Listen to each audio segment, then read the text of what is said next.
Welcome to Night at the Museum. We're in New York City where Ben Stiller plays Larry Daly, who is a divorced dad in good standings with his ex and trying to make his son proud. Problem is, he's a bit down on his luck work-wise and money-wise because he keeps trying to make it big on Shark Tank, trying to be an entrepreneur or some shit, currently trying to work on a virtual rally driving range thing that is actually way ahead of its time for 2006, but as he states, the technology just isn't there yet. So after he takes his son out to his hockey game and notices that his kid is a bit embarrassed that his dad is an unemployed jackass, going as far as not telling him about parent career day at school because what fucking career, you know what I'm saying? After that, he immediately goes to the unemployment center and this ancient fossil at the desk tells him that his resume is uniquely ass and won't get him a job anywhere. But after a bit of begging, telling her that he desperately needs a job by tomorrow, she pulls one out of her ass that's available because they keep turning down applicants she sends them, but fuck it, you might be the one. It's an unknown position at the museum. He goes there for an interview to find out what it is, where a hot piece of ass is the docent. I never heard that word before, but apparently it means volunteer, tour guide, receptionist person. And Ricky Gervais is taking a break from roasting celebrities to be the museum director. Hot lady takes him to the night guard's office where he finds out that the museum is losing money, so in order to cut costs, they'll be firing the 3 old night guards and hiring one new one, which is him. He has no other options, so he accepts the job. The white haired dude gives him a tour, acting weird, playing pranks on him, talking to the exhibits and drooling over this ancient Egyptian tablet. The next day, he comes over for his first day of work and the shifty old farts relinquish their duties to him, giving him this list of instructions to do, telling him to do them all in order and really fast and not let anything in or out. Let anything out? Don't worry, you'll figure it out. Bye. After he fucks around on the speakers for a bit and falls asleep, he wakes up to go to the loo, but on the way he notices that the big ass T-Rex skeleton in the entrance is missing. At first he thinks it's another prank, but then he goes out looking in the hallway and sees the T-Rex drinking from a water fountain and starts to chase him. He runs away and calls Cecil, the white-haired dude, asking what to do, but he simply reminds him to follow the instructions and hangs up. He reads, and the first one is to throw the bone. As soon as he reads that, Rex drops a bone for him, so he throws it. Rexy chases it while he runs away, then immediately shows up right in front of him out of the hallway, which I think is fucking impossible. There's no way he's showing up in front of him that fast, but whatever. He realizes it's just like a dog who wants to play fetch, so he throws the bone again, at which point he sees more exhibits coming to life. And you know what's bullshit? That more of them only start showing up now. Like that hallway he was in looking for Rex, it was completely empty except for Rex, but now there's Neanderthals discovering fire in it. Sure, maybe they were still standing in their exhibit at the time, but we didn't even hear them. Let me just get some other stuff out the way at the same time. A lot of the exhibits that come to life have a lot of knowledge or abilities, objects, whatever, that they do not use. For some reason, it doesn't make any sense at all. Like for example, Larry starts getting chased down by Attila the Hun and his men, who do not use the bows and arrows on their backs, although they are very clearly intent on killing him. While at the same time, there are many Aztecs who have blow darts, which is essentially the same thing, just another form of projectile, and they do use them, but they don't open fire on his eye, although these tiny people very clearly know that the eye is a weak point that you can mention at one point. Then there's the lions that take way too long to attack him. I'm no big cat expert or anything, but I'm pretty sure as soon as the lions notice that they have been noticed and the prey starts to run away, they will attack. Explain this then.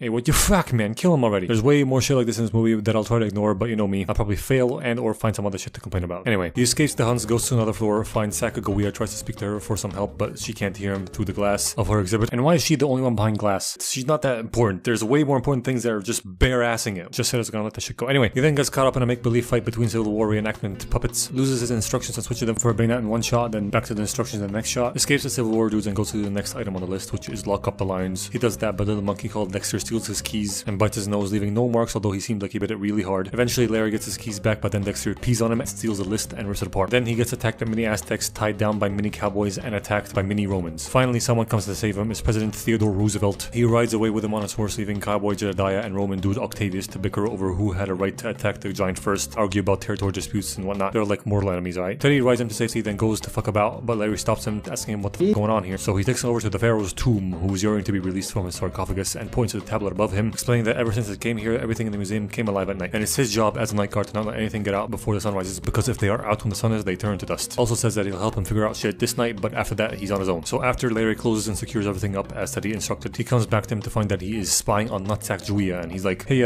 what you doing there, twin? Stalking, dear boy. Man's got to stalk. Sun's about to come out. See you tomorrow, son. But Larry tells him this isn't what he signed up for and that he might quit, so Teddy tells him to not be a quitting little bitch and respond to the call of greatness because it's being thrust upon him. Sounds a bit gay saying it like that, but it was cool when he said it, right? He and everyone else go back to their places to become frozen dead exhibits as the sun comes out. The 3 old cops come to check on Larry. He yells at them for not telling him that everything comes to life at night and quits on the spot, but quickly comes back when he sees that his son is outside with his ex's new man slut. They were swinging by because Nick is proud of his dad and wants to see him at his new job, and he's like, maybe I'll give you a tour some other day, kid. Goes back inside and unquits. Then Ricky calls him over and shows him that the miniature people have been f***ed with. Jed has locked up Octavius, and Ricky thinks Larry did this as a joke. I'm 82% certain that Ricky here does not know that things come to life at night. So how does he think that he achieved this? Do you think that he melted the joints and reshaped shape the little characters. Also, why doesn't this happen more often, where they end up freezing in different positions every night? They are under no obligation and have zero motivation to get into the same positions every time. Like, why doesn't Sacagawea end up getting double teamed by Lewis and Clark and frozen in the fucking Eiffel Tower position while Teddy Roosevelt is seen watching from afar with tears in his eyes? You know what I mean? Doesn't matter. Larry asks Cecil for another copy of the instructions, but he doesn't have one, and instead tells him to brush up on his history because that'll help. So he tags along with this kid group that is being led by the hot docent to maybe learn a thing or two about the exhibits, then asks her out for some coffee to explain some more about the exhibits for him. She agrees to that. They go out and turns out she's a Sacagawea nerd and is writing a book about her. Tells him a lot of things about her and all the other stuff. Then when he's done with her, the caffeine-fueled quest for knowledge continues, doing research about the Huns, the monkey, the Easter egg island head, etc, etc, until he comes up with a solid plan or instructions list of his own. Goes back for a second day of work. The old farts show up to say goodbye one final time because they're going on a long vacation. While he walks him out, the black guy stays behind under the guise of saying a final emotional goodbye to his old workplace in order to take an imprint of the office key. Something they could have done a long time ago when they were still working there, but the movie really wants to show us that they're evil, so here it is. Anyway, Larry starts the shift by tying Max's bone to an RC car and letting it loose, then tying the accelerator button to keep him busy for a long time, which shouldn't work at all because after a few seconds it'll hit a wall because no one's steering it, but whatever. He gives the Neanderthals a lighter, locks up the mini Aztecs, then finds the Cowboys and the Romans trying to expand into each other's territories, so he tries to convince them to stop fighting each other and behave. In exchange for doing that, he's not going to lock them up like the old guards used to do and let them roam free till morning. They agree to play nice, so he goes to lock up the lions, then first tricking Dexter into stealing children's toy keys from him and locking up with them. He continues and gives big head Easter Island guy some gum, then does some magic tricks for the Huns because he learned that they like them, and at first it all goes swell, but then they start noticing that it's not real magic and it's just tricks. They're like, you're a phony, a big fat phony, and try to rip him apart, but stop because animals start raiding the place, because as it turns out, Dexter somehow still got the keys while he was doing all the other stuff, opened his exhibit and a window to the outside. So Larry starts to chase him. While doing that, he finds out that the Romans and the Cowboys started fighting again and that the cavemen have lit themselves on fire. Big surprise. Give literal Neanderthals an easy way to make fire and they'll probably start an uncontrollable fire and kill themselves. Who would have fucking thought? Why did he even give him a lighter in the first place? They weren't even annoying him that much. And when he take it away after he put the fire out, what a fucking jizz for brains. He puts the fire out with a fire extinguisher that shoots out comical shaving cream foam. They throw some at him and he continues to chase Dexter until he corners him and they get into a slapping competition over the keys that realistically Larry should obliterate him in.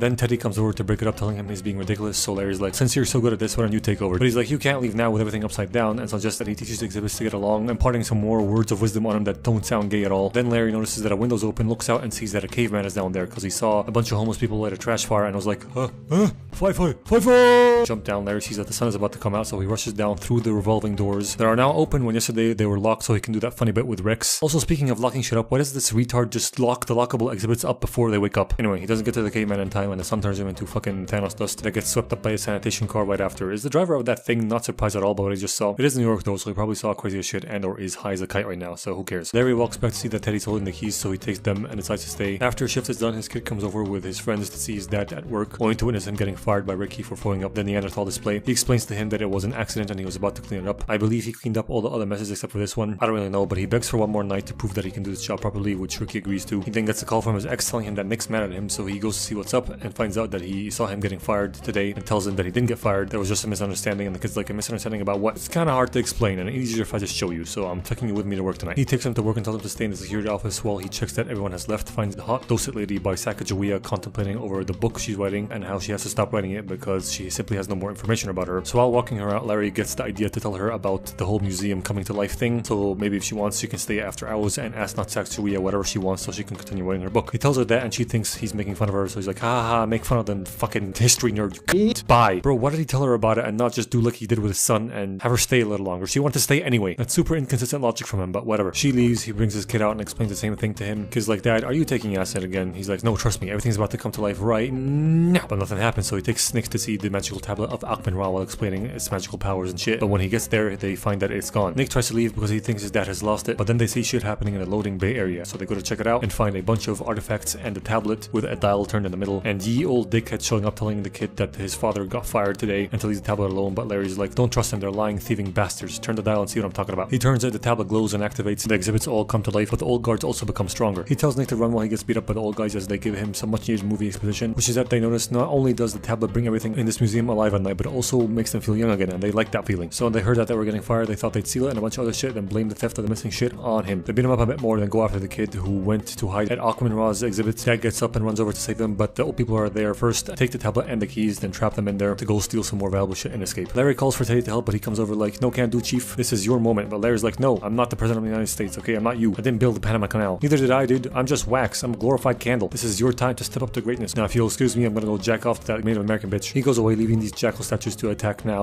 although they weren't doing anything up until this point because it was convenient for the movie. So they run towards Aqman-Ra, dodging their attacks because Larry got the idea to free him and ask for his help to call his jackals off of them because they are meant to defend him and listen to him. Thankfully, after he unboxes the mummy, Aqman-Ra is nice enough to do so, then takes off his mummification shit, revealing himself to be Mr. Robot with a British accent because he spent some time with the notorious thieving colonist asshole cunts in their museum full of stolen shit. By the way, if he's meant to be a real mummy in this movie, well, this is what a real mummy looks like when you take the wrapping off. So if he were actually to come back to life, he should be looking more like Ahmed the dead terrorist, not fucking hacker man. But I understand that's not exactly as visually appealing, so moving on. Ahmed thanks them for freeing him and asks for his tablet, but Larry explains that it's been stolen, so he helps them break out of the exhibit and run out to try and get it, but then they see the whole museum is in chaos with everyone fighting each other and the Huns charging him, so he charges back and yells gibberish at them. Then Aqman-Ra steps in as a translator because he can speak Hun, translates what Attila says, which is that he wants to rip Larry apart. So Larry starts psychoanalyzing Attila, saying maybe he wants to rip people apart because his parents ripped his heart apart when he was younger, which turns out to be true apparently, so he gives him a little therapy session while they stand there, which Attila understands and ends up crying in his arms, although none of this was translated by Aqman-Ra, but whatever, I guess let's just fuck our own logic in the ass in the same fucking scene, movie, fuck you. He then gets the rest of the museum to stop fighting and work together by addressing them in a commanding speech, explaining how the tablet is the thing that brings him to life at night and it's being stolen right now, so unless they can get over the differences, work together and bring him back, this will all go away. He splits them all up into groups to go look for the guards while he sends Jed and Octavius out to sabotage their escape van by the loading dock, which they do by deflating its tires in one of the funniest scenes of the movie.